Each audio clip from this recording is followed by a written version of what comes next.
شبی که به دنیا آمد رسول الله، شبی که به دنیا آمد لبهای مبارک شور میخورد.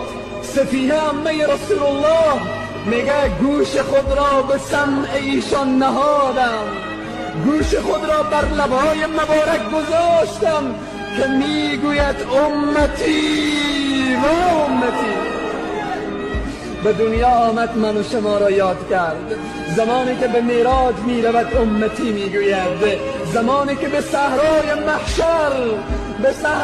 محشر جبرائیل صدا میکند یا حبیب الله، رسول الله از قبر سر بالا نمی کند. زمانی که صدا می کند یا رسول الله، رسول الله سر بالا نمی کند. صدا می کند یا دوست خدا، سر بالا نمی کند. جبرائیل می گوید یا الله، رسول الله از قبر بیرون نمی شوند، به صحرا